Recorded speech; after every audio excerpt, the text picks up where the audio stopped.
I walked into my childhood home and found my girlfriend Emma going at it with my father on the couch where I used to watch cartoons. The same couch where he taught me to tie my shoes. Hi, I'm Tyler 20M.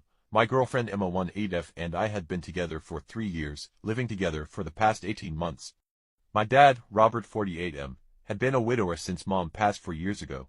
I thought I was being the good son, encouraging Emma to spend time with him when I worked late shifts at the warehouse. Turns out I was just making it easier for them to destroy my world. I didn't back away quietly. I didn't take a moment to process. I completely lost it. I screamed at the top of my lungs, my voice cracking like I was 13 again. They scrambled apart, Emma trying to cover herself while Dad reached for his shirt. The look of pure terror on both their faces should have been satisfying, but I was too far gone to appreciate it. Emma started crying immediately, those fake tears she pulled whenever she got caught doing something wrong. She kept saying it wasn't what it looked like, which made me even angrier because it was exactly what it looked like. Dad tried to step between us, using that calm voice he used when I was a kid having a tantrum. But I wasn't a kid anymore, and this wasn't a tantrum about bedtime or homework. That's when I completely snapped. I grabbed the first thing I could reach, which happened to be Mom's favorite vase, and hurled it at the wall. It exploded into 1,000 pieces, just like everything else in my life. I was screaming about how he wasn't my father anymore, how he had no right to call me son after what he'd just done. Emma was sobbing harder now, begging me to calm down, to listen to her explain, but I was done listening. I was done being the understanding boyfriend who worked extra hours to pay for our apartment while she was here doing this. I stormed through the house, knocking over picture frames, kicking furniture. Every family photo I saw made me angrier. Every memory of growing up in this house felt contaminated now. I swept everything off Dad's dresser, sending his watch and wallet flying. When Dad tried to grab my arm and stop me from destroying things, I shoved him hard. He stumbled backward, shocked. I'd never laid a hand on him before. Never even raised my voice until today. I demanded to know how long it had been going on.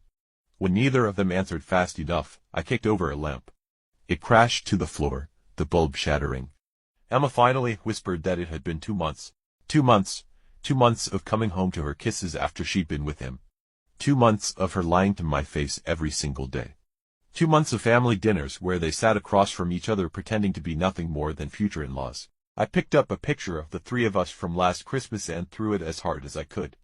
It hit the wall and left a dent in the drywall. I told them both that I hated them more than I'd ever hated anything in my life. Then I stormed out of the house, slamming the door so hard I heard something fall and break inside. My hands were cut from the glass, but I didn't care. At home, I went completely insane.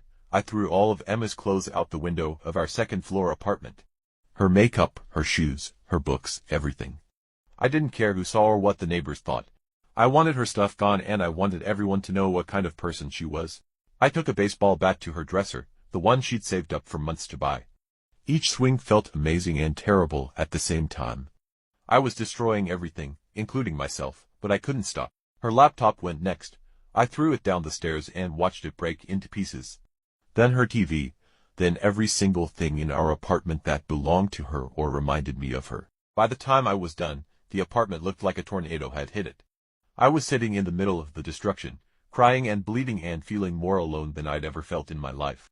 That's when I called my best friend Jake and told him everything. He came over with beer and helped me finish destroying the rest of Emma's stuff. We took turns with the baseball bat until there was nothing left to break. The next morning, I woke up to 37 missed calls from Emma and 15 from Dad. I didn't answer any of them. Instead, I did something that felt good in the moment but I'd regret later. I posted everything on social media, pictures of them together that I'd taken through the window when I went back to get evidence. A long, angry post about how my girlfriend had been sleeping with my father for 2 months. I tagged both of them, their friends, my friends, even Dad's church group. Within hours, everyone knew. Emma's job found out when her coworkers saw the posts. Dad's church friends were calling him. My extended family was blowing up my phone asking if it was true. I felt vindicated for about 6 hours. Then I felt sick. But I wasn't done. I was too angry to be done. I drove to Emma's work and caused a scene in the lobby, demanding to see her. Security called the police, but not before I'd shouted about what she'd done to anyone who would listen. I got arrested for disturbing the peace and spent the night in jail. Jake bailed me out the next morning and tried to talk sense into me, but I was beyond reason. I was beyond caring about consequences or my future or anything except making them hurt as much as they'd hurt me. I kept posting things online. Details about their relationship. Screenshots of Emma's lies. I turned my pain into a public spectacle, because I wanted the whole world to see what they'd done to me. The crash out was inevitable where I used to watch cartoons. The same couch where he taught me to tie my shoes. 3 months later, I'm writing this from my studio apartment across town, trying to piece together how I went from angry to completely self-destructive in the span of a week. The immediate aftermath of my public meltdown was brutal. Emma lost her job within days, not because of what she'd done but because I'd made her workplace a circus. Dad was asked to step down from his position at church, again not because of the affair but because of the scandal I'd created around it. I got fired too. Turns out companies don't love it when their employees get arrested and then spend the next week posting unhinged rants on social media. My boss called it conduct unbecoming, which was a nice way of saying I'd lost my mind. The worst part was realizing that my explosion had hurt me more than it hurt them. Emma moved back in with her parents and started over somewhere else. Dad sold the house and moved to another state. They both got to escape the mess I'd made, while I was stuck living in it. My family stopped talking to me, not because they supported what Dad had done, but because they were embarrassed by how I'd handled it. My aunt told me I'd acted like a child, and she wasn't wrong. My cousins unfriended me on social media. My grandparents stopped returning my calls. The legal consequences kept piling up. Emma's parents threatened to sue me for harassment. Dad's lawyer sent me a cease and desist letter. I had to hire my own lawyer with money I didn't have to deal with all the trouble I'd created. But the hardest part was facing the fact that I'd destroyed any moral high ground I might have had. Yeah, they'd betrayed me. Yeah, what they did was horrible. But I'd responded by becoming someone I didn't recognize. Someone who destroyed property and stalked people and aired private business to the world. I started drinking too much, staying up all night scrolling through social media, reading comments about my situation. Some people supported me, said they'd have done the same thing. Others called me crazy, said I'd gotten what I deserved. Both reactions felt awful. Jake tried to help, but I was too far gone. I'd push him away, then call him crying at 3 in the morning, then push him away again. Eventually, he stopped answering my calls as much. I don't blame him. The turning point came when I saw Emma at the grocery store. She looked scared when she saw me, actually scared. That's when I realized what I'd become. I was the crazy ex-boyfriend she'd probably have to worry about for years. I was the cautionary tale she'd tell future partners about. I started therapy because the alternative was probably jail or worse. Dr. Rodriguez helped me understand that my anger was justified but my actions were not. That I'd turned my pain into everyone else's problem instead of dealing with it myself. The hardest session was when she asked me to imagine how Emma felt during those 2 months. Not to excuse what she'd done, but to understand it. Emma was 18, living with her boyfriend's father figure who'd lost his wife and was probably lonely and vulnerable. It didn't make what they did right, but it made it more complicated than the simple betrayal narrative I'd been living in. I had to accept that I'd made everything worse.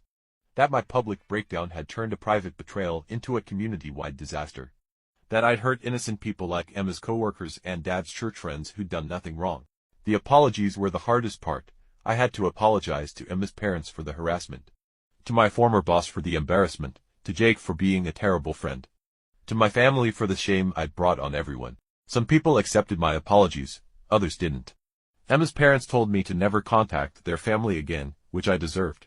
Dad and I haven't spoken since that day, and probably never will. I'm working at a different warehouse now, making less money but trying to rebuild my life. I moved to a smaller place, sold most of my stuff to pay legal fees.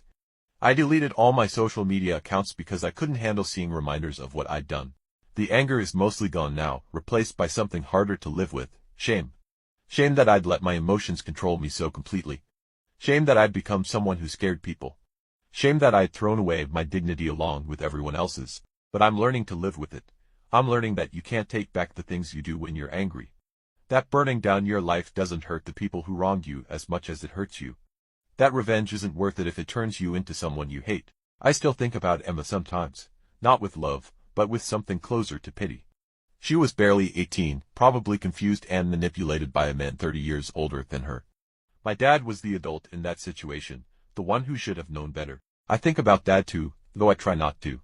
I wonder if he ever thinks about what he lost when he chose a moment of pleasure over his relationship with his son. But then I remember that I chose my moment too, when I decided to burn everything down instead of walking away with my head held high. The person I am now wouldn't have handled it the way I did. This version of me would have been hurt, would have been angry, but would have found a way to process those feelings without destroying everything in sight. I'm not proud of who I became during those weeks, but I'm trying to be proud of who I'm becoming now. Someone who takes responsibility for his actions. Someone who understands that pain doesn't justify causing more pain. The betrayal hurt, but my response to it hurt worse and lasted longer. That's the real lesson here. Not about loyalty or trust, but about the person you become when you let anger drive your decisions. I'm still angry sometimes, but now I know the difference between feeling anger and being consumed by it. Now I know that the person who hurts you doesn't have to be the person who ruins your life. Sometimes you do that all by yourself.